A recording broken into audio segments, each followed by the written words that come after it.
ಪ್ರೀತಿಯ ವಿದ್ಯಾರ್ಥಿಗಳೇ, 10ನೇ ತರಗತಿಯ ಅಧ್ಯಾಯ 2 ಆಮ್ಲಗಳು, ಪ್ರತ್ಯಾಮ್ಲಗಳು ಮತ್ತು ಲವಣಗಳು ಎಂಬ ವಿಚಾರದಲ್ಲಿ ಇವತ್ತು ಪ್ರತ್ಯಾಮ್ಲಗಳ ಗುಣಲಕ್ಷಣಗಳನ್ನು, ಪ್ರತ್ಯಾಮ್ಲಗಳು ಅಂದರೆ ಏನು, ಅವುಗಳ ಪ್ರಮುಖ ಗುಣಲಕ್ಷಣಗಳನ್ನು ಅಭ್ಯಾಸ ಮಾಡೋಣ. ಪ್ರತ್ಯಾಮ್ಲಗಳು ಅಂತ ಹೇಳಿದ್ರೆ ಕೆಲವು ಉದಾಹರಣೆಯನ್ನು ತೆಗೆದುಕೊಳ್ಳೋಣ. ನಾವು ಬಟ್ಟೆ ಒಗೆಯಲಿಕ್ಕೆ ಬಳಸುವಂತಹ ಸಾಬೂನಿನಲ್ಲಿರುವಂತಹ ಒಂದು ರಾಸಾಯನಿಕ ಸೋಡಿಯಂ ಹೈಡ್ರಾಕ್ಸೈಡ್ ಅನ್ನೋದು, ಅದರ ಅಣುಸೂತ್ರ NaOH ಅನ್ನೋದಾಗ್ತದೆ. ಅದೇ ರೀತಿ ಮೈ ಸೋಪಿನಲ್ಲಿ ಇರುವಂತಹ, ಸ್ನಾನ ಮಾಡಲಿಕ್ಕೆ ಬಳಸುವಂತಹ ಸೋಪಿನಲ್ಲಿರುವಂತಹ ಪೊಟ್ಯಾಸಿಯಂ ಹೈಡ್ರಾಕ್ಸೈಡನ್ನು ತೆಗೆದುಕೊಂಡ್ರೆ KOH ಅನ್ನುವಂಥದ್ದು ಅದರ ಅಣುಸೂತ್ರವಾಗಿರುತ್ತದೆ.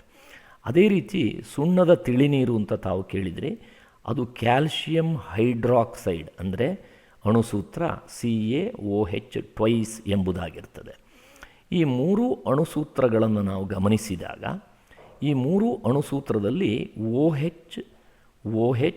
OH ಎಂಬುದು ಸಾಮಾನ್ಯವಾದಂತಹ ಒಂದು ಸಂಯೋಜನೆ, ರಾಸಾಯನಿಕ ಸಂಯೋಜನೆ ಆಗಿರುತ್ತೆ. ಅಂದರೆ ಇವೆಲ್ಲವೂ ಪ್ರತ್ಯಾಮ್ಲಗಳು. ಪ್ರತ್ಯಾಮ್ಲ ಅಂದರೆ ಏನು? ಹಾಗಾದರೆ OH ಎಂಬ ಅಯಾನುಗಳನ್ನು ಹೊಂದಿರುವಂತಹ ರಾಸಾಯನಿಕ ಸಂಯುಕ್ತಗಳನ್ನು ನಾವು ಪ್ರತ್ಯಾಮ್ಲಗಳು ಅಂತ ಕರೀಬಹುದು. ಅದನ್ನು ನಾವು ಪ್ರತ್ಯಾಮ್ಲ ಅಂದರೆ ಏನು ಅಂದರೆ ಇಲ್ಲಿ ಉದಾಹರಿಸಬಹುದು. ಜಲೀಯ ದ್ರಾವಣದಲ್ಲಿ, ಜಲ ಅಂದರೆ ನೀರು, ನೀರಿನ ದ್ರಾವಣದಲ್ಲಿ ಹಾಕಿದಾಗ ಅಥವಾ ಇವುಗಳನ್ನು ನೀರಿಗೆ ಹಾಕಿದಾಗ OH- ಎಂಬ ಅಯಾನನ್ನು ಬಿಡುಗಡೆ ಮಾಡುವಂತಹ ರಾಸಾಯನಿಕ ಸಂಯುಕ್ತಗಳಿಗೆ ಪ್ರತ್ಯಾಮ್ಲಗಳು ಅಂತ ಹೇಳ್ತಾರೆ ಅಂತ ಹೇಳಿ ವ್ಯಾಖ್ಯೆ ಮಾಡಬಹುದು. ಹೇಗೆ ಆಮ್ಲವನ್ನು ಹೇಳುವಾಗ ಜಲೀಯ ದ್ರಾವಣದಲ್ಲಿ H+ ಅಯಾನನ್ನು ಉತ್ಪತ್ತಿ ಮಾಡುವಂತಹ ರಾಸಾಯನಿಕ ಸಂಯುಕ್ತಗಳು ಆಮ್ಲಗಳು ಅಂತ ಹೇಳಿದ್ವು, ಅದೇ ರೀತಿ ನೀರಿಗೆ ಹಾಕಿದಾಗ ಯಾವ ರಾಸಾಯನಿಕ ಸಂಯುಕ್ತವು OH- ಎಂಬ ಅಯಾನನ್ನು ಬಿಡುಗಡೆ ಮಾಡ್ತದೋ ಅದನ್ನು ನಾವು ಪ್ರತ್ಯಾಮ್ಲ ಅಂತ ಹೇಳಿ ಕರಿತೀವಿ. ಪ್ರತ್ಯಾಮ್ಲ ಅಂದರೆ ಇದರ ಇನ್ನೊಂದು ಗುಣ ಅಂತ ಹೇಳಿದ್ರೆ ಇದು ಇತರ ರಾಸಾಯನಿಕಗಳಿಂದ H+ ಅಯಾನನ್ನು ಸ್ವೀಕರಿಸ್ತದೆ ಅಂತ.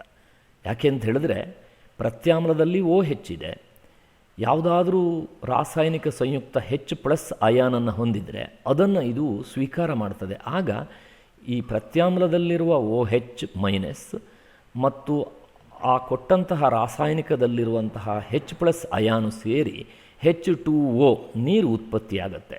ಹಾಗೆ ನೀರನ್ನು ಉತ್ಪತ್ತಿ ಮಾಡುವಂತಹ ವಸ್ತುವನ್ನು ನಾವು ಪ್ರತ್ಯಾಮ್ಲ ಅಂತ ಹೇಳಿ ಕರಿಬಹುದು. ಇನ್ನು ರುಚಿಯ ಆಧಾರಕ್ಕೆ ಬರುವುದಾದರೆ ಪ್ರತ್ಯಾಮ್ಲಗಳು ಕಹಿ ರುಚಿಯನ್ನು ಹೊಂದಿರ್ತವೆ. ಇವುಗಳಿಗೆ ಸೋಪಿನಂತೆ ನುಣುಪಾದಂತಹ ಸ್ವಭಾವ ಇದೆ. ಕೆಂಪು ಲಿಟ್ಮಸ್ ಕಾಗದವನ್ನು ನೀಲಿ ಬಣ್ಣಕ್ಕೆ ತಿರುಗಿಸ್ತವೆ. ಈ ಗುಣ ಹೊಂದಿರುವಂತಹ ರಾಸಾಯನಿಕ ಸಂಯುಕ್ತಗಳನ್ನು ಪ್ರತ್ಯಾಮ್ಲಗಳು ಅಂತ ನಾವು ಕರಿಬಹುದು. ಈಗ ಪ್ರತ್ಯಾಮ್ಲ ಅಂತ ಹೇಳಿದರೆ ಈ ಮೂರು ವ್ಯಾಖ್ಯೆಯಲ್ಲಿ ಯಾವ ವ್ಯಾಖ್ಯೆಯನ್ನಾದರೂ ಬೇಕಾದರೆ ನಾವು ತೆಗೆದುಕೊಳ್ಳಬಹುದು. ನೆಕ್ಸ್ಟು ನಾವು ಪ್ರತ್ಯಾಮ್ಲಗಳ ಗುಣಲಕ್ಷಣಗಳನ್ನು ಅಭ್ಯಾಸ ಮಾಡೋಣ. ಈಗಾಗಲೇ ವ್ಯಾಖ್ಯೆಯಲ್ಲೇ ಕೆಲವೊಂದು ಪ್ರತ್ಯಾಮ್ಲದ ಗುಣಗಳನ್ನು ನಾವು ಅಭ್ಯಾಸ ಮಾಡಿದ್ದೀವಿ. ನಮಗೆ ಗೊತ್ತಿದೆ ಪ್ರತ್ಯಾಮ್ಲಗಳು ಕಹಿ ರುಚಿಯನ್ನು ಹೊಂದಿರುವಂತಹ ರಾಸಾಯನಿಕ ವಸ್ತುಗಳು ಅಂತ. ಅದೇ ರೀತಿ ಪ್ರತ್ಯಾಮ್ಲಗಳು ನೀರಿನೊಂದಿಗೆ ಸೇರಿದಾಗ ಹೈಡ್ರಾಕ್ಸೈಡ್ ಅಯಾನ್ OH- ಅಯಾನುಗಳನ್ನು ಉತ್ಪತ್ತಿ ಮಾಡ್ತವೆ ಅನ್ನುವಂಥದ್ದನ್ನು ಕೂಡ ನಾವು ಅಭ್ಯಾಸ ಮಾಡಿದ್ದೀವಿ. ಇನ್ನು ಪ್ರತ್ಯಾಮ್ಲಗಳು ದ್ರಾವಣ ಸ್ಥಿತಿಯಲ್ಲಿದ್ದಾಗ ತಮ್ಮ ಮೂಲಕ ವಿದ್ಯುತ್ತನ್ನು ಹರಿಯಲಿಕ್ಕೆ ಬಿಡ್ತದೆ. ಈ ಗುಣವನ್ನು ನಾವು ಆಮ್ಲದಲ್ಲೂ ಕೂಡ ಕಂಡಿದ್ದು. ಅದೇ ರೀತಿ ಪ್ರತ್ಯಾಮ್ಲಗಳು ಕೂಡ ನೀರಿಗೆ ಹಾಕಿದಾಗ ಇವು ಅಯಾನೀಕರಣ ಕ್ರಿಯೆಗೆ ಒಳಪಟ್ಟು ಅಯಾನುಗಳನ್ನು ಉತ್ಪತ್ತಿ ಮಾಡುವುದರಿಂದ ಪ್ರತ್ಯಾಮ್ಲಗಳ ಮೂಲಕ ಕೂಡ ವಿದ್ಯುತ್ ಹರಿಯುತ್ತೆ. ಆ ಅಯಾನುಗಳು ವಿದ್ಯುತ್ ಸಾಗಿಸುವಂತಹ ಜವಾಬ್ದಾರಿಯನ್ನು ನಿರ್ವಹಿಸ್ತವೆ ಅಂತ ಹೇಳಬಹುದು. ಇನ್ನು ಪ್ರತ್ಯಾಮ್ಲಗಳು H+ ಅಯಾನುಗಳನ್ನು ದ್ರಾವಣಗಳಲ್ಲಿ ಅವು ಇದ್ದರೆ ಅವುಗಳನ್ನು ತಟಸ್ಥಗೊಳಿಸ್ತವೆ ಅಂತ ಹೇಳ್ಬೋದು. ಅಥವಾ ಆ ಪ್ರತ್ಯಾಮ್ಲಗಳು ಆಮ್ಲಗಳೊಂದಿಗೆ ವರ್ತಿಸಿದಾಗ ನೀರು ಮತ್ತು ಲವಣ ಬಿಡುಗಡೆಯಾಗುತ್ತದೆ ಅಂತ ಕೂಡ ಹೇಳ್ಬೋದು. ಅಲ್ಲಿ ಆಮ್ಲ ಹೇಳುವಾಗಲೂ ಈ ಪಾಯಿಂಟನ್ನು ನಾವು ಹೇಳಿದ್ದು, ಆಮ್ಲವು ಪ್ರತ್ಯಾಮ್ಲದೊಂದಿಗೆ ವರ್ತಿಸಿದಾಗ ನೀರು ಮತ್ತು ಲವಣ ಉತ್ಪತ್ತಿಯಾಗುತ್ತದೆ ಅಂತ ಹೇಳಿದ್ದು. ಅದೇ ಏನು ಅಂಶವನ್ನು ನಾವು ಇಲ್ಲೂ ಕೂಡ ಬಳಸ್ಬೋದು. ಪ್ರತ್ಯಾಮ್ಲವು ಆಮ್ಲದೊಂದಿಗೆ ವರ್ತಿಸಿದಾಗ ನೀರು ಲವಣ ಉತ್ಪತ್ತಿಯಾಗುತ್ತವೆ ಅಂತ.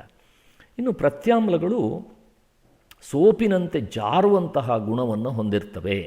ಸೋಪಿನಂತೆ ಜಾರುವ ಗುಣವನ್ನು ಹೊಂದಿರ್ತವೆ. ನಾವು ಬಳಸುವಂತಹ ಸೋಪುಗಳಲ್ಲೂ ಕೂಡ ಪ್ರತ್ಯಾಮ್ಲ ಇರೋದರಿಂದ ಅವುಗಳು ಆ ನುಣುಪಾದ ಅಥವಾ ಜಾರುವ ಸ್ವಭಾವವನ್ನು ಹೊಂದಿರ್ತವೆ ಅಂತ. ಇನ್ನು ಪ್ರತ್ಯಾಮ್ಲದ ಇನ್ನೊಂದು ಗುಣ ಅಂತ ಹೇಳಿದ್ರೆ, ಇದು ಕೊಬ್ಬಿನಂಶವನ್ನು ಕರಗಿಸುತ್ತದೆ. ಅಂದರೆ ನಮಗೆ ಕೈಗೆ ಅಥವಾ ಚರ್ಮಕ್ಕೆ ಎಣ್ಣೆಯ ಅಂಶ, ಜಿಡ್ಡಿನ ಅಂಶ ಹತ್ತಿದಾಗ ನಾವು ಸೋಪಿನಿಂದ ತೊಳಿತೀವಿ. ಯಾಕೆಂದರೆ ಆ ಸೋಪಿಗೆ ಪ್ರತ್ಯಾಮ್ಲೀಯ ಗುಣ ಇದೆ ಅಥವಾ ಸೋಪಿನಲ್ಲಿ ಪ್ರತ್ಯಾಮ್ಲ ಇದೆ. ಆ ಪ್ರತ್ಯಾಮ್ಲವು ಕೊಬ್ಬಿನ ಅಂಶವನ್ನು ನಿವಾರಿಸ್ತದೆ ಅಥವಾ ಕರಗಿಸ್ತದೆ ಅಂತ. ಇನ್ನು ಪ್ರತ್ಯಾಮ್ಲಗಳಿಗೆ ನಾವು ಕಾರ್ಬನ್ ಡೈಆಕ್ಸೈಡ್ ಅನಿಲವನ್ನು ಸೇರಿಸಿದರೆ ಕಾರ್ಬೋನೇಟ್ ಉತ್ಪತ್ತಿಯಾಗುತ್ತೆ ಅಂತ. ಈ ಪ್ರಯೋಗವನ್ನು ಈಗಾಗಲೇ ನಾವು ಹಿಂದಿನ ಸ್ಲೈಡ್ನಲ್ಲಿ ವಿಶ್ಲೇಷಣೆ ಮಾಡಿದ್ದೀವಿ. ಪ್ರತ್ಯಾಮ್ಲದಲ್ಲಿ ಸುಣ್ಣದ ತಿಳಿನೀರಿಗೆ ನಾವು ಕಾರ್ಬನ್ ಡೈಆಕ್ಸೈಡನ್ನು ಸೇರಿಸಿದಾಗ ಸುಣ್ಣದ ತಿಳಿನೀರು ಬೆಳ್ಳಗಾಗುತ್ತದೆ ಅನ್ನುವಂತಹ ಪಾಯಿಂಟನ್ನು ನಾವು ಅಭ್ಯಾಸ ಮಾಡಿಕೊಂಡಿದ್ದು. ಅಂದರೆ ಅಲ್ಲಿ ಸುಣ್ಣದ ತಿಳಿನೀರು ಅನ್ನುವಂಥದ್ದು ಕ್ಯಾಲ್ಶಿಯಂ ಹೈಡ್ರಾಕ್ಸೈಡ್. ಕ್ಯಾಲ್ಶಿಯಂ ಹೈಡ್ರಾಕ್ಸೈಡ್ ಅನ್ನೋದೇ ಒಂದು ಪ್ರತ್ಯಾಮ್ಲ. ಆ ಕ್ಯಾಲ್ಶಿಯಂ ಹೈಡ್ರಾಕ್ಸೈಡಿಗೆ ನಾವು ಕಾರ್ಬನ್ ಡೈಆಕ್ಸೈಡನ್ನು ಸೇರಿಸಿದಾಗ ಕ್ಯಾಲ್ಶಿಯಂ ಕಾರ್ಬೋನೇಟ್ ಎಂಬ ಒಂದು ಉತ್ಪತ್ತಿಯಾಗುತ್ತೆ. ಆದ್ದರಿಂದ ಆ ಕ್ಯಾಲ್ಶಿಯಂ ಕಾರ್ಬೋನೇಟ್ ಅಂದರೆ ಸುಣ್ಣ, ಆ ಸುಣ್ಣದ ಬಣ್ಣ ಬಿಳಿ ಬಣ್ಣ ಆಗಿರೋದ್ರಿಂದ ಆ ಪ್ರಯೋಗದಲ್ಲಿ ಆ ಸುಣ್ಣದ ತಿಳಿನೀರು ಬೆಳ್ಳಗಾಗುತ್ತದೆ ಅಂತ. ಅಂದರೆ ಅದೇ ಪ್ರಯೋಗವನ್ನು ಉದಾಹರಣೆಯಾಗಿ ಈ ಪಾಯಿಂಟಿಗೆ ನಾವು ಕೊಡಬಹುದು ಅಂತ. ಇನ್ನು ಈ ಆಮ್ಲಗಳಲ್ಲಿ ಮತ್ತು ಪ್ರತ್ಯಾಮ್ಲಗಳಲ್ಲಿ ನಾವು ಪ್ರಬಲ ಮತ್ತು ದುರ್ಬಲ ಅಂತ ವರ್ಗೀಕರಿಸಲಿಕ್ಕಾಗತ್ತೆ. ಉದಾಹರಣೆಗೆ ಮೊದಲಿಗೆ ನಾನು ಪ್ರಬಲ ಆಮ್ಲ ಅಂದರೆ ಏನು, ಅವುಗಳು ಯಾವುವು, ಮತ್ತು ದುರ್ಬಲ ಆಮ್ಲ ಅಂದರೆ ಏನು, ಅವು ಯಾವುವು ಅಂತ ಹೇಳಿ ತಿಳ್ಕೊಳ್ಳೋಣ. ಯಾವಾಗಲೂ ನೀರಿನಲ್ಲಿ ಕರಗಿದಾಗ ಅದು ಸಂಪೂರ್ಣವಾಗಿ ಅಯಾನೀಕರಣ ಕ್ರಿಯೆಗೆ ಒಳಪಟ್ಟು ಹೆಚ್ಚಿನ ಪ್ರಮಾಣದ H+ ಅಯಾನನ್ನು ಉತ್ಪತ್ತಿ ಮಾಡ್ತಾ ಇದ್ದರೆ ಅಂತಹ ಆಮ್ಲವನ್ನು ಪ್ರಬಲ ಆಮ್ಲ ಅಂತ ಹೇಳ್ತೀವಿ ಅಂತ. ಉದಾಹರಣೆ ಹೈಡ್ರೋಕ್ಲೋರಿಕ್ ಆಮ್ಲವನ್ನು ನೀವು ಒಂದು ಸಂಖ್ಯೆಯ ಸುಮಾರು 1000 HCl ಅನ್ನು ನೀವು ನೀರಿಗೆ ಹಾಕಿದ್ರಿ ಅಂದರೆ ಆ ಹಾಕಿರುವಂತಹ ಅಷ್ಟೂ HCl ಅಣುಗಳು ಕೂಡ ವಿಭಜನೆ ಹೊಂದಿ ಅಯಾನೀಕರಣ ಕ್ರಿಯೆಗೆ ಒಳಪಟ್ಟು ಅಷ್ಟೂ ಪ್ರಮಾಣದ H+ ಮತ್ತು Cl- ಆಗ್ತದೆ. ಅಂದರೆ ಇದು ಸಂಪೂರ್ಣವಾಗಿ ನೀರಿನಲ್ಲಿ ವಿಭಜನೆ ಕ್ರಿಯೆಗೆ ಒಳಪಟ್ಟು ಸಂಪೂರ್ಣ ಅಣುಗಳು ಅಲ್ಲಿ ನೀರಿಗೆ ಹಾಕಿರುವಂಥ ಅಷ್ಟೂ ಪ್ರಮಾಣದ ಅಷ್ಟೂ ಸಂಖ್ಯೆಯ ನೀವು 1000 ಅಣುವನ್ನು ಹಾಕಿದರೆ 1000 H+ ಅಯಾನು 1000 Cl- ಅಯಾನನ್ನು ಅದು ಉತ್ಪತ್ತಿ ಮಾಡ್ತಾ ಇದ್ದರೆ ಅದನ್ನು ನಾವು ಪ್ರಬಲ ಆಮ್ಲ ಅಂತ ಹೇಳಿ ಕರಿತೀವಿ.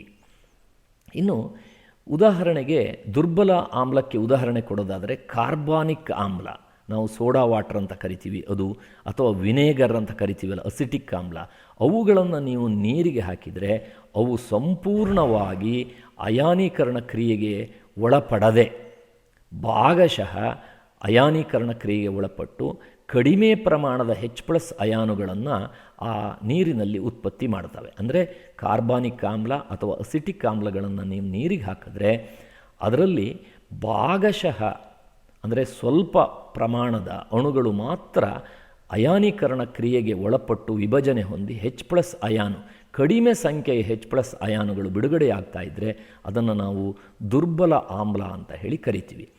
ಇನ್ನು ಆಮ್ಲದ ಸಾರತೆಯ ಆಧಾರದ ಮೇಲೆ ನಾವು ವಿಭಾಗ ಮಾಡುವುದಾದರೆ ಸಾರಯುಕ್ತ ಆಮ್ಲ ಅಂದರೆ ಅದರಲ್ಲಿ ಆಮ್ಲದ ಅಂಶ ಜಾಸ್ತಿ ಇದೆ ಅಂತ, ಆಮ್ಲದ ಸಾರತೆ ಜಾಸ್ತಿ ಇದೆ ಅಂತ. ಸಾರರಿಕ್ತ ಆಮ್ಲ ಅಂತ ಹೇಳ್ತೀವಿ, ಅದು ಕಡಿಮೆ ಪ್ರಮಾಣದ ಆಮ್ಲವನ್ನು ಹೊಂದಿದೆ ಅಥವಾ ಅದರ ಆಮ್ಲದ ಸಾರತೆ ಕಡಿಮೆ ಇದೆ ಅನ್ನೋ ಅರ್ಥವನ್ನು ಕೊಡ್ತದೆ. ಅದರಿಂದ ಆಮ್ಲವನ್ನು ನಾವು ಸಾರಯುಕ್ತ ಆಮ್ಲ, ಸಾರರಿಕ್ತ ಆಮ್ಲ ಅನ್ನುವಂತಹ ರೀತಿಯಲ್ಲೂ ವರ್ಗೀಕರಿಸ್ತೀವಿ. ಅಂದರೆ ಅಧಿಕ ಸಾರತೆಯನ್ನು ಹೊಂದಿರುವಂತಹ ಆಮ್ಲ ಸಾರಯುಕ್ತ ಆಮ್ಲ, ಅದರಲ್ಲಿ ನೀರಿನ ಅಂಶ ಕಡಿಮೆ ಇದೆ, ಆಮ್ಲದ ಅಂಶ ಜಾಸ್ತಿ ಇದೆ ಅಂತ.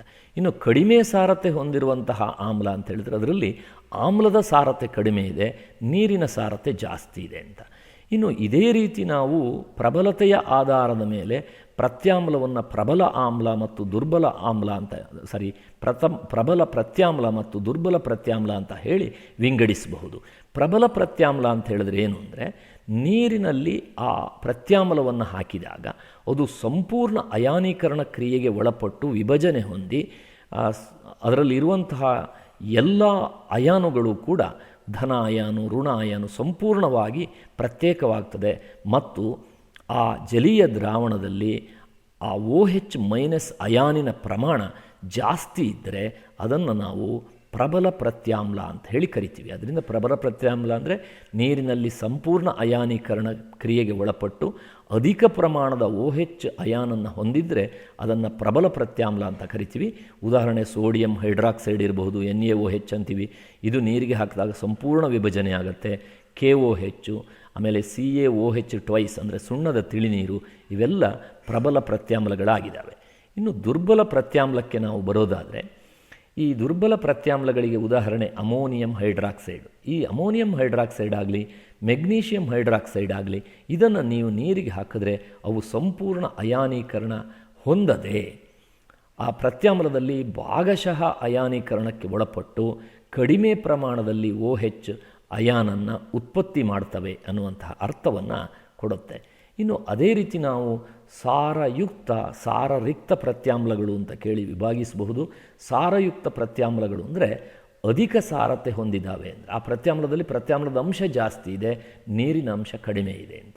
ಇನ್ನು ಸಾರರಿಕ್ತ ಪ್ರತ್ಯಾಮ್ಲ ಅಂದರೆ ಕಡಿಮೆ ಸಾರತೆಯನ್ನು ಆ ಪ್ರತ್ಯಾಮ್ಲ ಹೊಂದಿದೆ, ಅಂದರೆ ಅದರಲ್ಲಿ ನೀರಿನ ಅಂಶ ಜಾಸ್ತಿ ಇದೆ, ಪ್ರತ್ಯಾಮ್ಲದ ಅಂಶ ಕಡಿಮೆ ಇದೆ ಅನ್ನುವಂಥದ್ದನ್ನು ಆ ಅರ್ಥವನ್ನು ಅದು ಕೊಡುತ್ತದೆ. ಹೀಗೆ ನಾವು ಆಮ್ಲ ಮತ್ತು ಪ್ರತ್ಯಾಮ್ಲಗಳನ್ನು ವಿಭಾಗಿಸಬಹುದು. ಪಾಠವನ್ನು ಆಲಿಸಿದ್ದಕ್ಕಾಗಿ ಧನ್ಯವಾದಗಳು.